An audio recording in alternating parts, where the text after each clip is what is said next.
Hello there, this is the World News at 12 on Voice of the People, 90.3 FM. My name is Ijeoma Egwuatu and these are the top stories. Court stops Kano anti-graft agency from probing Ganduje. Sharia Council urges President Tinubu to tackle hunger and insecurity before it is too late. Obanikoro says the federal government must communicate whether subsidy has returned or not. And the federal government launches a pilot cattle ranch scheme for herders to reduce crisis on the foreigns in Venezuela presidential election date to be held in July. Details now.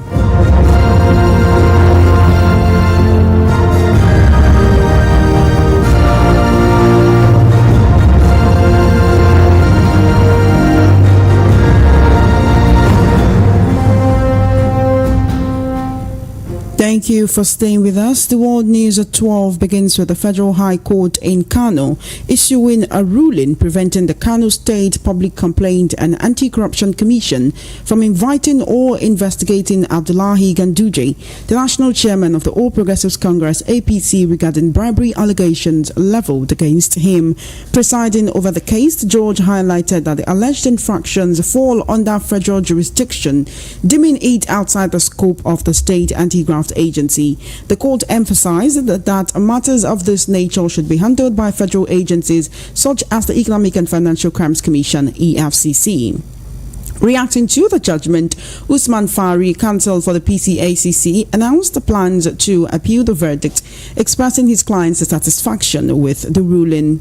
Conversely, Matthew Boka, legal representative for Ganduje, hailed the decision as a correct interpretation of the law, commending the court's stance. The bribery allegations saw faced in 2018 when Daily Nigerian, an online newspaper, released a video purportedly showing Ganduje allegedly receiving bundles of dollars from contractors, which he then allegedly concealed within his traditional attire known as a babariga. The newspaper alleged that Ganduje solicited a $5 million bribe from the contractors captured in the video. Subsequently, the PCACC extended an invitation to Ganduje for questioning in July last year after his 8-year double term as Kano governor, prompting the former governor to challenge the agency's authority through a legal suit. In a preemptive move, Ganduje had also sought legal protection from the EFCC's potential investigation by filing a separate suit in June 2023.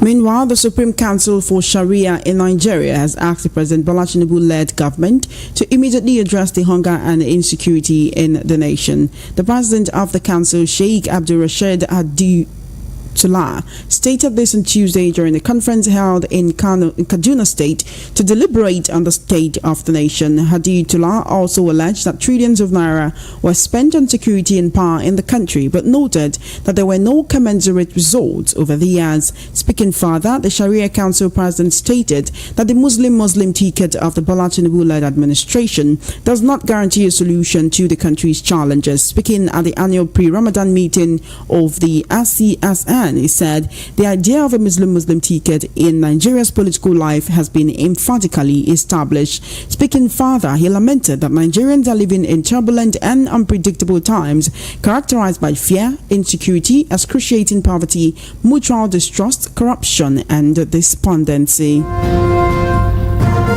Former Minister of State for Defense Musiliu Obanikoro has said the federal government may be filling the widening gap between the United States dollar and Nigeria's naira and the final price of premium motor spirit (PMS), also known as petrol. Obanikoro, who is a former lawmaker, represented the Lagos Central Senatorial District from 2003 to 2007, and he spoke on a TV program this morning. According to the APC chieftain, the federal government should be transparent and communicate whether subsidy has returned or not. Recently, the World Bank and the Chief Executive Officer and the Managing Director of Pinnacle Oil and Gas Limited, Robert Dickerman, claimed that the federal government is still paying subsidy for the product. This week, human rights lawyer Femi Falana, senior advocate of Nigeria, challenged the federal government to, without any further delay, confirm or deny the serious allegations and end the opacity surrounding the importation of fuel from foreign countries. In the meantime, the federal government has initiated a pilot cattle ranch program for herders in order to reduce conflicts between farmers and herders in the nation. VOP News gathered that the Acting Director of Resource Mobilization and Partnership Building, Safiyanu Yavala, announced this development today.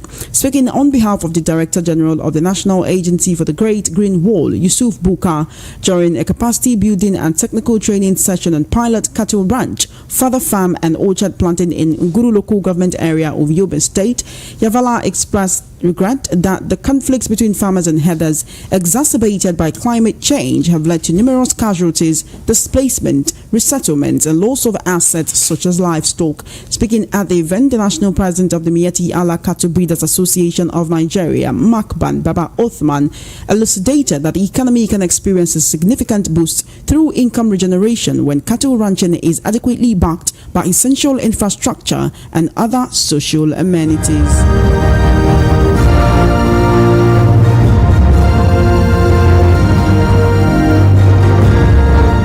In a tragic development, the Ekiti State Chairman of the All Progressives Congress APC, Paul Omotosho, is dead.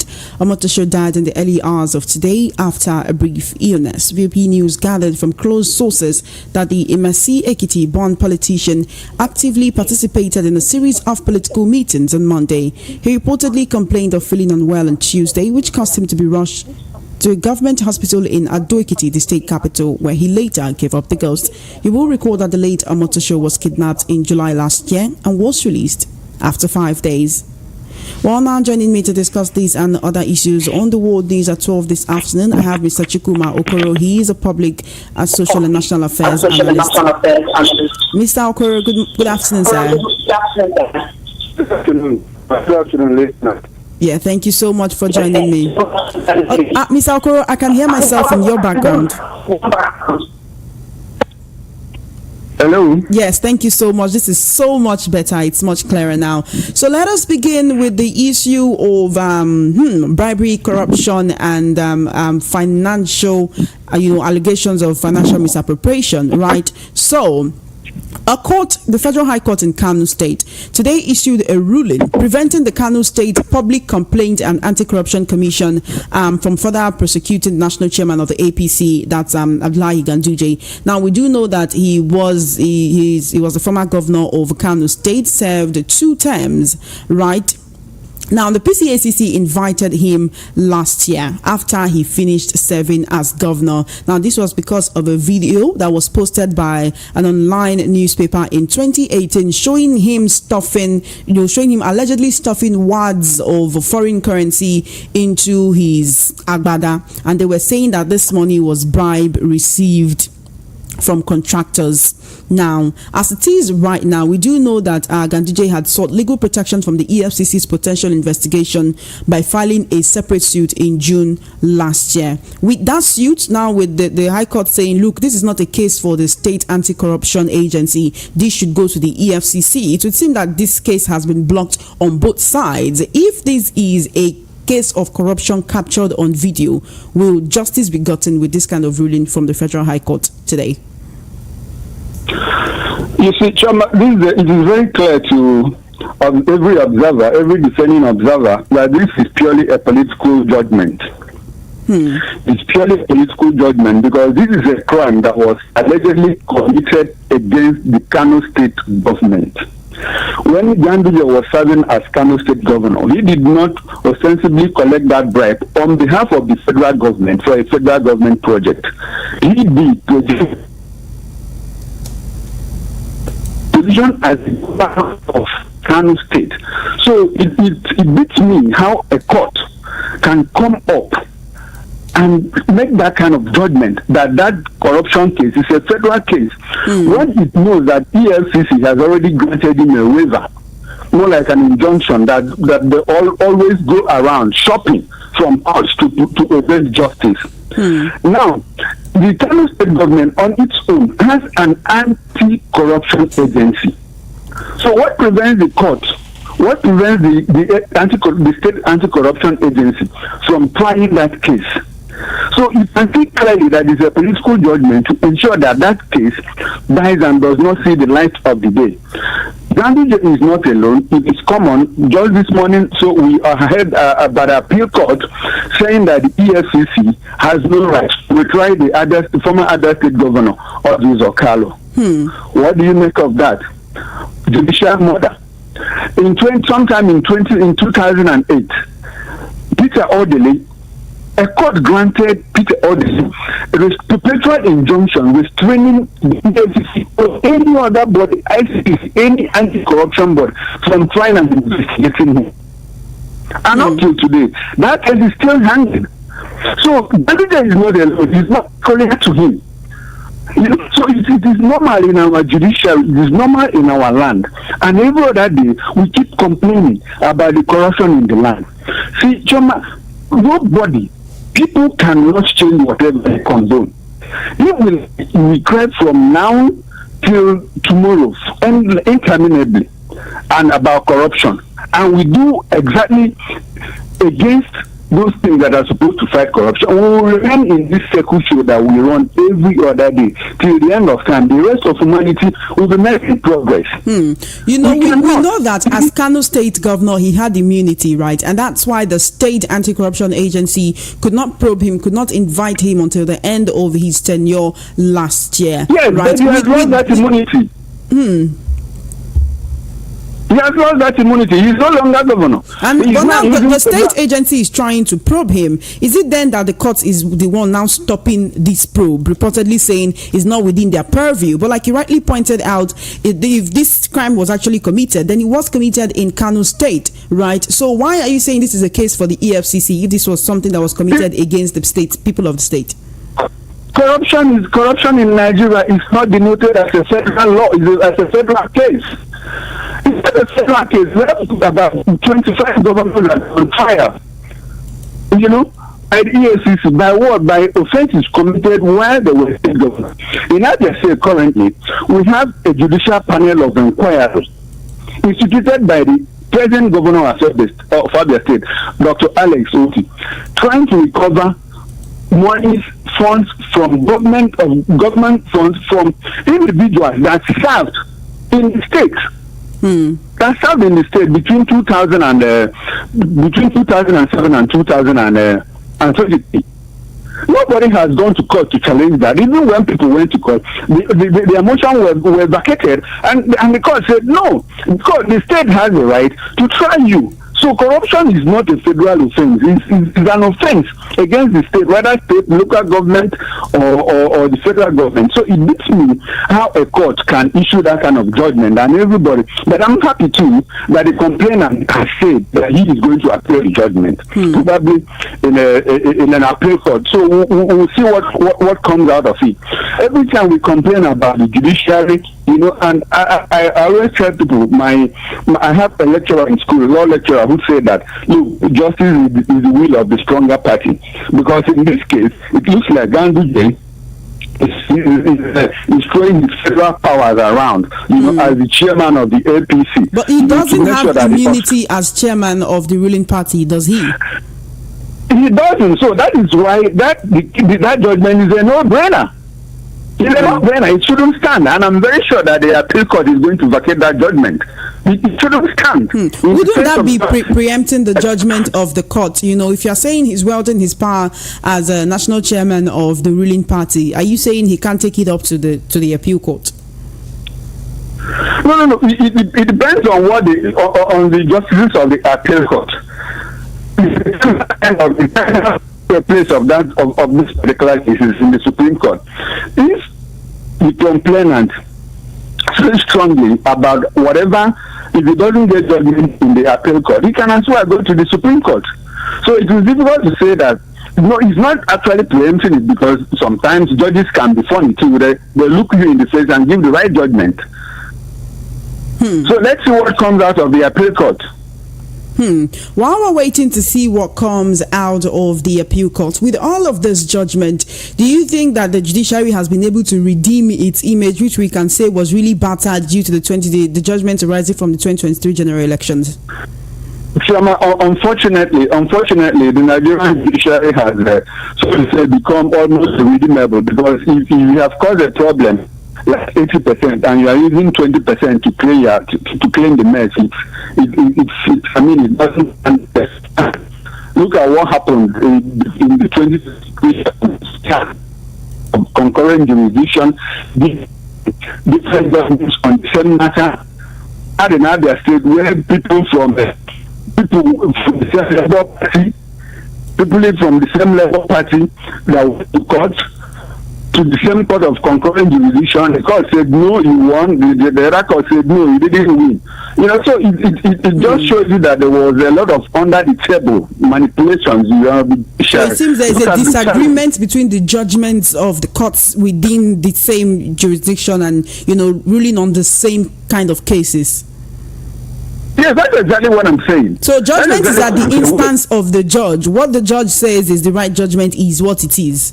There isn't an agreement between judgments from different courts. So the judgment is now what the judges say.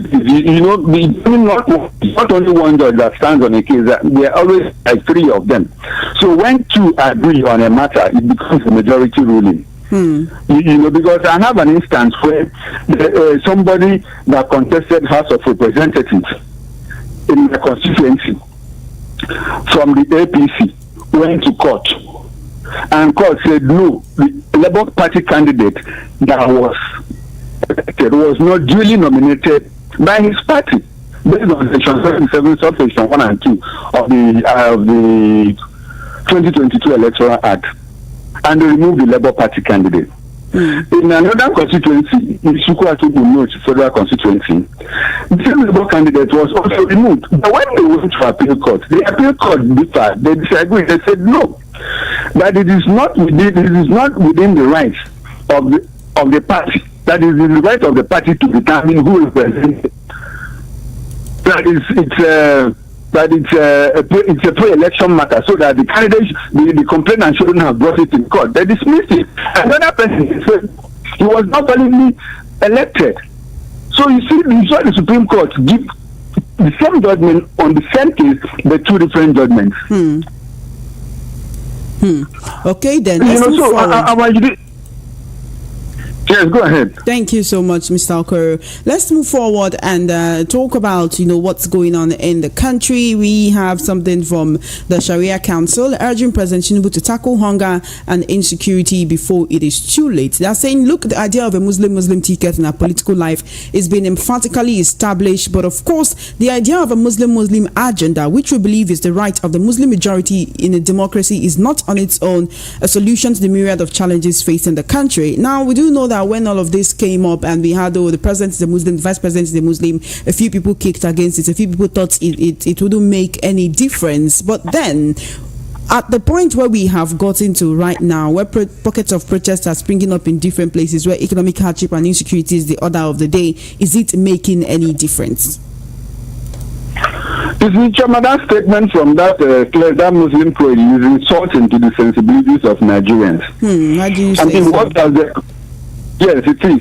It's insulting to the sensibilities of Nigerians, because what has the economic hardship got to do with the Muslim ticket?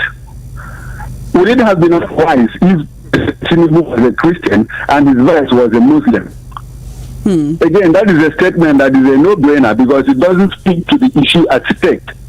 It does not speak to the issue at stake. You don't buy as a Christian or as a Muslim. You buy as a customer, a consumer.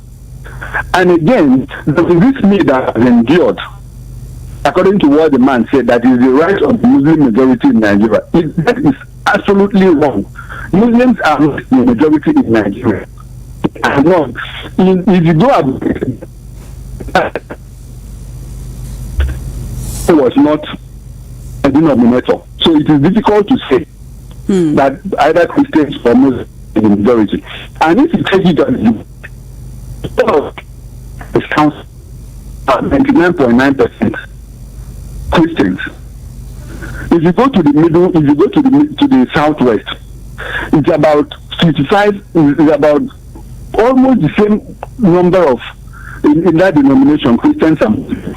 The whole of the north is not totally Muslims.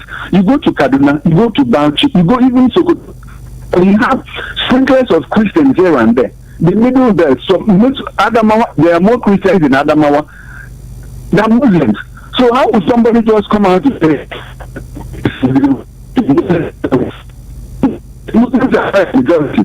And to stop dividing us along the lines of religion. Like I said, when you go to market now, drive into a gas station, you don't buy it because you don't leave your car as a Muslim and they sell to you at 100 naira and a Christian at 200 naira. Religion or anything. It's just about the principles of economics. So, I personally don't like the idea that our religious leaders divide us like this, and it speaks to how low we have gone in this country. What has Muslim ticket got to do with the economic hardship? And like I said, let's reverse it. Assuming the president and his vice were Christians and adopted the same economic policies, that the outcomes will have been different. Certainly no. So that's why I said it's insulting. We should look at the issues before us and not about religion and tribalism.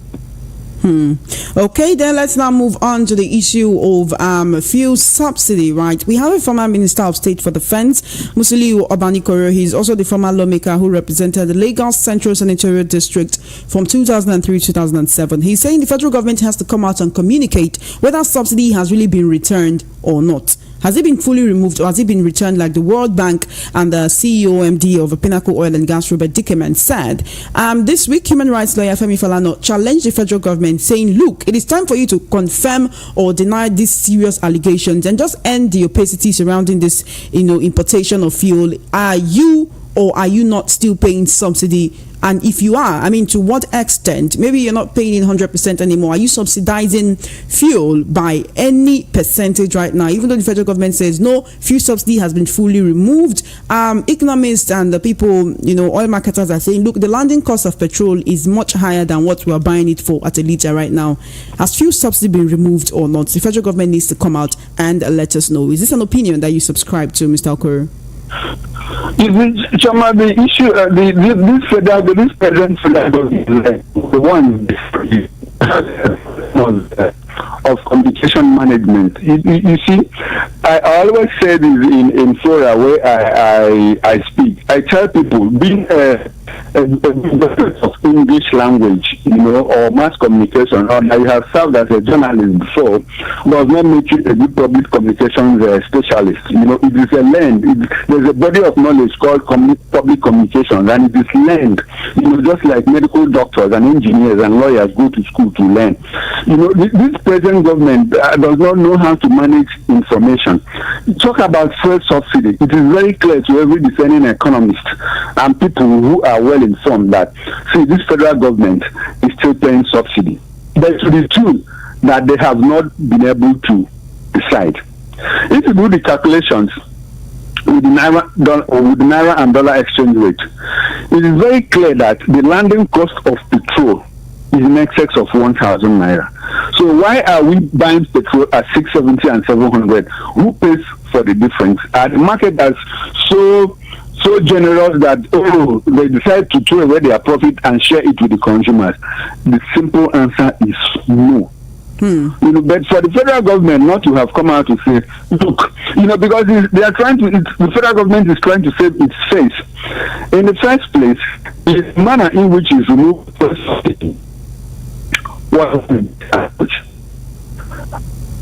plan.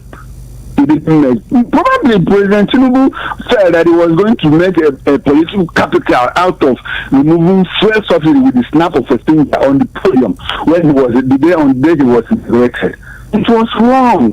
Look at everything that has happened in the last 9 months has takes its bearing from that ill-considered removal of fuel subsidy. But then, we can also ask, the funds saved from the fuel subsidy, we've not really heard much about it, where it's going to, or what it's being used for, or how it's being used. Come again? The funds that reportedly saved from the removal of fuel subsidy, we've no longer heard anything about its usage or how it's being channeled, to the betterment of Nigerians and the Nigerian economy. Exactly, because there are some people who argue that state governments now are sharing, that there is no money in the revenue in the federation account for the state, federal, and local governments to share. But the question, like you said, what happens to those money? Because it doesn't seem as if anything has improved. We don't have further projects going on, road construction or whatever. We have few road constructions going in some states. So it is difficult to say this is what we have gained from the removal of subsidy. The only thing it has done, if there is that the money that has been saved out of it, out of the first subsidy that they are still paying, the one that they have managed to save, they have shared it with the state and local governments. And what does that do? They push more money into the economy with that corresponding level of production. That is what is causing this inflation that we are witnessing today. And if you look at inflation, what is causing the inflation? Practically 80% of it is food inflation. Why? Because there's more money chasing few goods in the market. The whole of the north, the productive agric land of the north is lying waste. Why? Because people don't go to farm again. People now live on subsistence farming. They produce what they eat because why? The bandits, the terrorists have chased out everybody from the farms. The insecurity that has taken a law in the twilight of the Buhari administration has resurfaced again to the point that it's even going into walking into the cities. Look at what is going on in Abuja, where people are knocked up in their houses and kidnapped, and nothing happens. So that's why I said everything took its bearing from the ill-advised removal of the first subsidy. And the earlier government does something about it. The better for all of us, because you go to buy a bread today, they add 100 naira. You go back tomorrow, they add 150 naira. And you see what is going on in the streets. People are weighing trucks of wheat, of flour, of rice. People go to a neighborhood where a woman that is cooking, they will let the woman chase her away and share the food that is steaming hot on fire.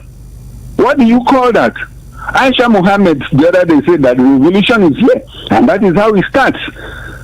If you look at the revolution that took place in China, in everywhere, that was how it started. With what? Food scarcity. People bought. So the federal government had better watch it and communicate appropriately to the people. Unfortunately, what they just do all the time is to scapegoat somebody. Either they scapegoat Buhari, or they scapegoat P2B, or they scapegoat PDP that left office 8 years ago. Is that how to govern? They were chasing why road bonds. That is what is happening.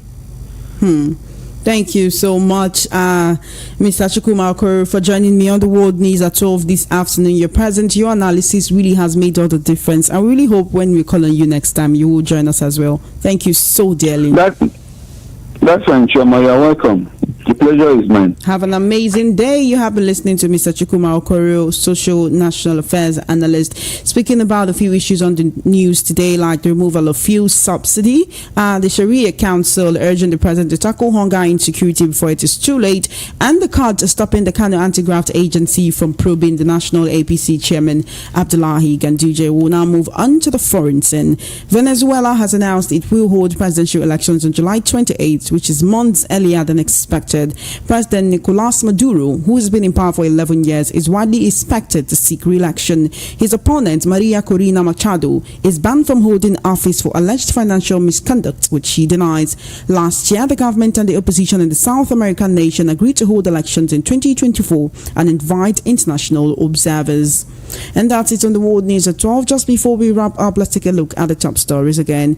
You heard that the court has stopped the Kano anti-graft agency from probing Ganduje. Sharia Council urges President Tinubu to tackle hunger and insecurity before it is too late. Abanikoro says federal government must communicate whether subsidy has returned or not. And the federal government launches a pilot cattle ranch scheme for herders to reduce crisis. On the foreign scene, Venezuela presidential election dates to be held in July. And that is a wrap on the World News at 12. My name is Chioma Innocent. Please follow our social media handles at VOB903 FM. Good afternoon and thank you for listening. To stay tuned. Up next is Matters with Ikami Jude.